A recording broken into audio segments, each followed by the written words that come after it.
Okay. Here we go. So, for response A tomorrow, Brickery, close your code book, please. Okay. So, I'm going to go over a few of these just so you can see them. I'm not going to necessarily do them from start to finish, but I'm going to kind of get you over the hump so that you can finish it from there, or at least have a better idea of where to go. All right. This first problem. So, this is, this might be the hardest problem on this set of 15 questions. Okay, it took me a lot of brain power to actually kind of visualize what's going on here and figure out what it's asking. Key thing with this problem, okay, it says each cross section to the perpendicular to the x-axis is a rectangle. We know all this integration stuff. We are integrating some area, and it's really the area of the slice. Okay, so we know that the slice is going to be a rectangle. So don't get caught up trying to like visualize. I mean, I want you to have kind of a rough visualization of what's going on, but don't expend all of your brain power just trying to imagine what this looks like. Okay, so we know this one is with calculator, so you could graph it in your calculator. We know that's the function y equals 3 minus x, x plus 1 in the first quadrant. They are saying that there are vertical slices, or I'm sorry, perpendicular slices through here. And the shape of that slice is a rectangle whose height is twice the width. Okay? Well, we know we're trying to integrate an area, so an area of this rectangle would be 2w squared. All right, that's what we are going to integrate, but we have to think of, okay, what is W? All right, and I will give Kelsey credit on this one because I was kind of going back and forth how to explain it better, because I kept thinking that this slice, the height of that slice was 2W. And then Kelsey pointed out, says that the width is in the XY plane. Okay, so this is X. I'm sorry, this is Y, this is X. And we could think of that there's a Z-axis going into the background as well, because this is going to be a three-dimensional solid. Okay, it says its width is in the XY plane. Okay, so this small segment here has to be W. The height is in the XZ plane. So this is W right there. Okay, because W, the width has to be in the XY plane. Its height would have been in the XZ plane. So you can almost think about this slice was laid over on its side and then is going back into the board or coming out of the board, depending on how you want to think about it. All right, so we are going to integrate on our bounds. This is at 3, so 0 to 3. Our area function would be 2 times W. Well, to get the height of that is my function here. So it's 2 times 3 minus x, all over x plus 1, squared dx. All right, so this one, yeah, I wasn't a huge fan of this one because I didn't like how they said it's only in the XY plane, because it's really our piece, our rectangle laid down and then slicing through our curve. Okay, so hopefully that clears up number 1 a little bit. Not until you get to, I think, problem 9 out of these do they start consistently using revolution. Okay, where we're revolving around some axes. Every single time it's the area of a slice. Well, when we have a revolution, when it revolves around an axis, it's always a disc-square washer, every single time. Okay, that's the only way to get a slice. If it is something that is not revolving, like this is not revolving at all, they're going to tell you what the slice geometric shape is. And don't get hung up on what that shape is. All you got to know is the area, or be able to find the area of that shape. Okay, it's not any sort of revolution thing that's going on. If it's a revolution, it will be a disc or a washer. If it's not a revolution, they will tell you the geometric shape. So if we looked at like problem number 2, it says the function cosine of x. So we know that would look something like this, pi over 2. The x and y axis for the solid, each cross section perpendicular to the x-axis is an equilateral triangle. So an equilateral triangle, this means all sides are equal. Okay, so if I say it sides A, and A, the area of this triangle, because again, I'm trying to integrate that area piece, it's going to be root 3 over 4a squared. And I had to look up, I did not remember the area of an equilateral triangle. My best assumption, guess on this, AP is not going to test you if you know the area of an equilateral triangle. Okay? That's not going to be the reason you get this problem wrong. Okay? If they give you some geometric shape that's not a common one, like a circle, you know the area of that. Even a cylinder, you could do the area of that. Okay, well, cylinder, I guess, would be volume. Okay, a square, a rectangle, a right triangle. Like, those are the ones you should know, and those are the ones you already know. But don't get hung up like, I didn't know the area of an equilateral triangle is root 3 over 4a squared. Okay, they'll give you that because they're not testing if you can memorize this. They're testing if you can do the calculus to go with it. Okay, so area is root 3 all over 4a squared. Well, this slice is taking place vertically. It's perpendicular to the x-axis, and it creates an equilateral triangle. So this slice, you could think of that there's a triangular point coming out of the board, or you can think of it as going into the board into a triangular point. So that's what's going on. So that's that slice, however you want to think about it, coming out of the board or going into the board. So this length here would be like this base of my triangle. So instead of saying root 3 over 4a squared, if I wanted to figure out this height, well, that's just my function y. And so this would be cosine of x squared. So I'm going to stack these triangular slices horizontally. And so my integration would be 0 to pi over 2. And this root 3 over 4 I could bring out, or I could leave it in there. It doesn't matter. You're going to be doing it with calculator. Cosine of x squared dx. All right, but again, this was another one where it's not a slice that's a disc or a washer, but they tell you what the slice is, and that's fine. All I have to do is figure out the area of that slice, and that area goes in there with my integration. Number 3. Again, I'm not doing all of these. I just want to highlight a few of them. What is the volume of a solid generated when the region in the first quadrant of the graph and the x-axis is revolved? Revolved right there. Now I know I'm working with a disc or a washer. Okay, I can't revolve and get a triangular shape or a square shape or anything like that. So this one is going to be either disc or washer. All right. This one's with calculator, and if you were to graph just in the first quadrant, this is like 10, this is 5. But now we are revolving around the y-axis. So all of that region is being revolved around, and so it's creating a horizontal disk. Actually, this would continue on. And so my entire disk would be this whole piece. Okay, so if I'm now stacking my disks vertically, I'm integrating with respect to y. So it's my integration with respect to y. My bounds will be from 0 to 10. So I'm going to go up the y-axis now. I know for a disk, it's pi r squared. Well, R is this distance here. This is R. This is halfway across my disk.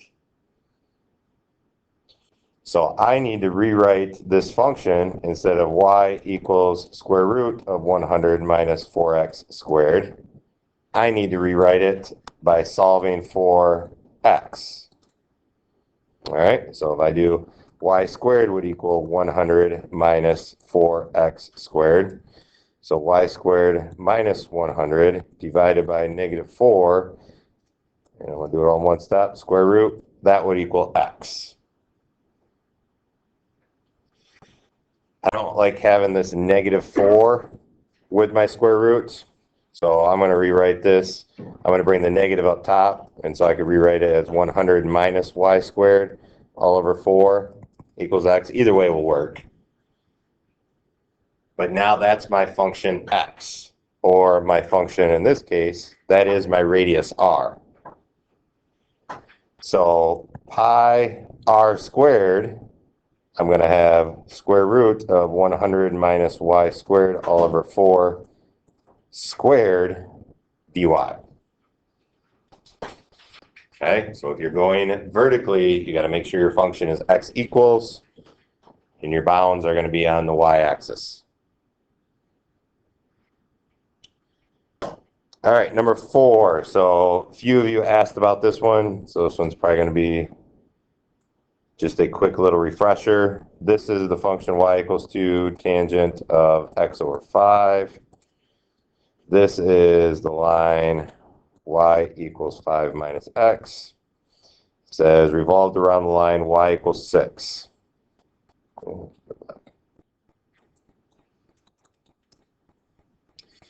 So we're working with this area right here that's going to be revolved. And that keyword revolved, we know where it's either going to be a disc or a washer. Well, this is being revolved this way. Sorry, I'm getting too many lines going on. Okay, so I know this is going to be a washer method. So I have to figure out big R and little r. So big R from this axis of revolution.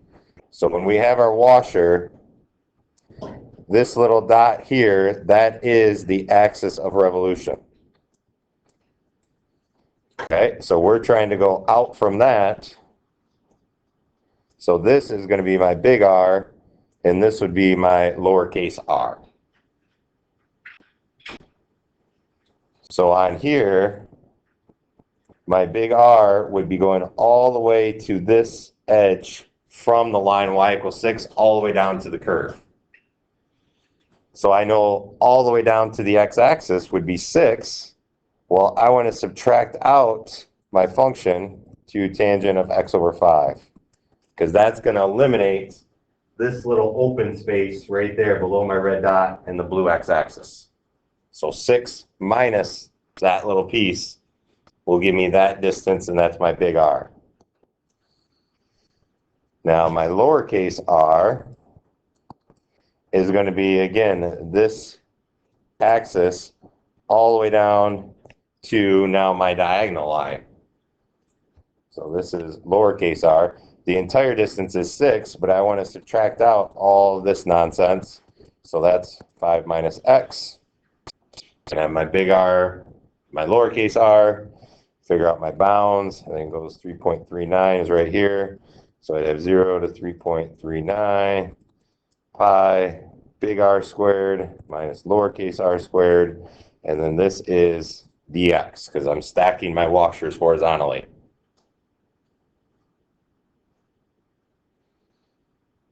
So with this big R actually subtracting out a line, we really haven't done as many like this.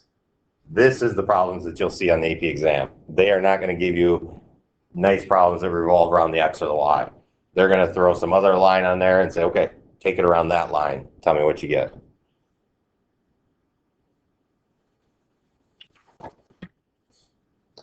Okay, so these first 4 problems, all with calculator. So these are all with calculator questions. So we would just graph it, find the region, and we were able to work with it. Now, starting at question 5, they remove the calculator icon. So these are fair game for no calculator questions. They give you a function, y equals 4 minus 2x. I mean, we can do this, but we need to make sure that we know how. Well, that's a y-intercept of 4. It's going to be going down 2 over 1, down 2 over 1. I know this is here at 2 because if I put 2 in there, I get 0. So we need to be able to graph basic functions like this by hand. It says the base of a solid is the triangular region in the first quadrant. So this is that triangle they're talking about. For the solid, each cross section is a square. So this slice that we're taking that's going into the board or coming out is a square. So we could think of if it was a b by b square, the area is b squared. Again, we're integrating with respect to this area. All right, so we'd integrate from 0 to 2. This is my length b, or I can think of it as y. So I'm going to have b squared, or my y value squared, so it's 4 minus 2x squared dx. Still without calculator. So we need to be able to do this integration by hand. It's a binomial squared. So this is 4 minus 2x times 4 minus 2x. So we'd have 16 minus 8x plus 4x squared. So now we're going to have our, so I'll go 4x squared minus 16x plus 16 dx. And we need to be able to integrate from there, which is pretty straightforward now. Okay, addition and subtraction in there, just take each piece on its own. Second rule, second part of the fundamental theorem of calculus, go from 0 to 2, and that will tell you your answer. Okay, so we do need to still be able to integrate without our calculator, graph without our calculator. All right, 7. Anybody have questions on 7?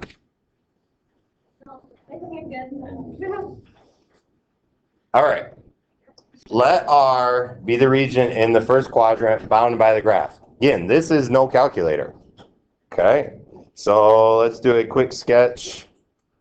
All right, I know e to the x is an exponential function. It has a y-intercept here of 2. I know it's going to be an increasing function. It's going to look something like that.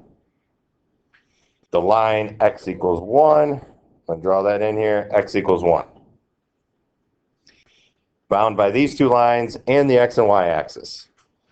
The base of a solid whose cross sections perpendicular are semicircles. So I know the area of a circle is pi r squared, so a semicircle would be 1/2 pi r squared.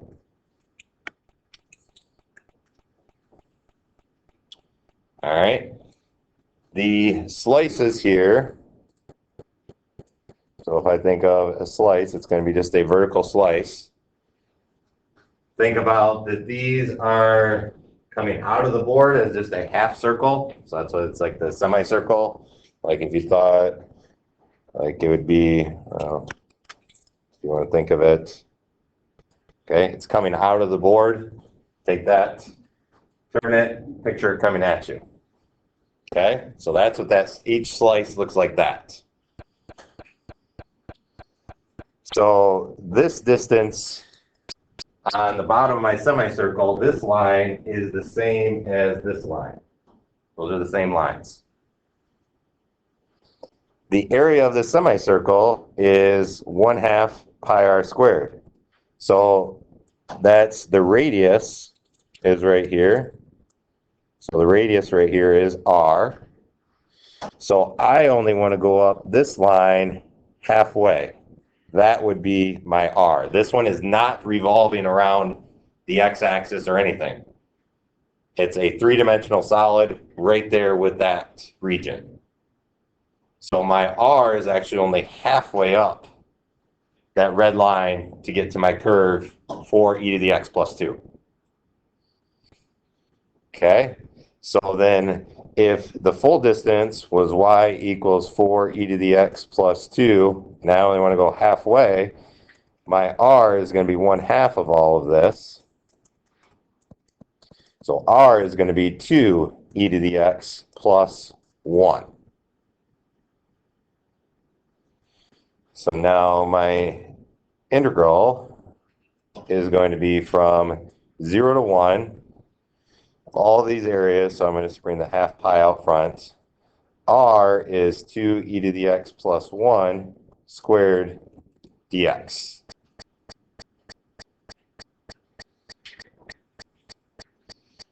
Now we have to integrate by hand. This is a no calculator problem. Okay, so 1/2 pi integral of 0 to 1, 2e to the x plus 1 squared would be 4e to the 2x plus 4e to the x plus 1 dx.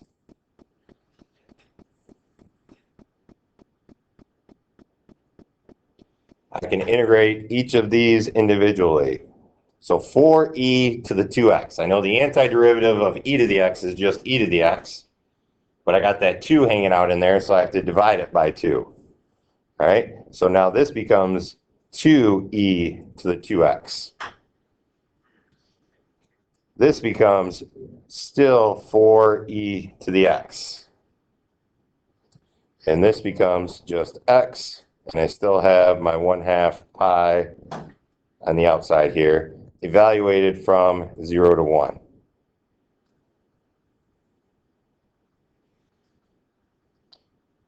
Okay, stay with me, because this one, we're not done yet with this problem. So if I were to evaluate, I'm just holding off on that 1/2 pi right now. I'm not doing anything with that yet. I'm going to still bring that out here. So 2e to the 2 times 1 would be 2e to the 2 plus 4e to the first would be 4e plus 1. But then minus, with this 0, we can't exclude this. Because if we put 0 in here, we get 2 times e raised to 0, which is 2. 4 times e to the 0 is 4 plus 0, so there's nothing there.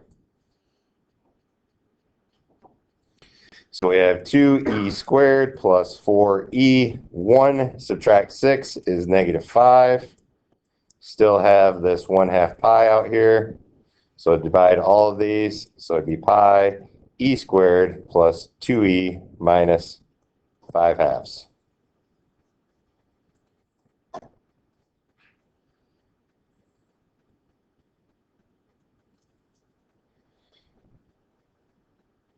Makes sense, Kelsey? The anti-differentiation? Okay. Okay, I'll put these slides on Schoology 2 with this video. Okay, let's look at one more. All right, so this one's really testing your ability. Not really, but at this point, you're on the 9th problem. You know you got 15 to do. Or you're on the 8th problem, you know you got 15 to do. Let's knock this one out real quick, relatively. All right, so they give us vertices. So 0, 0, 0, 2, and 1, 2. So now we got a nice triangle going on. The region R is the base of a solid. For each solid, each cross-section perpendicular to the y-axis is an isosceles right triangle. An isosceles right triangle, this means that the height and the leg are the same size. So my area on this, base times height, or 1/2 base times height, it'd just be 1/2 a squared. Okay. Section perpendicular to the y-axis, so we're going horizontal for our slice. So we're going to be stacking these vertically. So we know our bounds are going to go from 0 all the way up here to 2. All right, there's no revolution or anything going on. They're telling us the cross section is 1/2 a squared. Okay, what is the volume of this solid? All right, let's first figure out, well, what is the equation for this diagonal line? Okay, I can see I have a slope of 2 over 1. I could say, okay, that's y equals 2x, but we want to write it in terms of y. So 1/2 y equals x. That is our red line. Okay, we can find the length of that red line by 1/2 y. So now our integration becomes 0 to 2 of 1/2 times our line, which is 1/2 y squared, because we were squared, dy.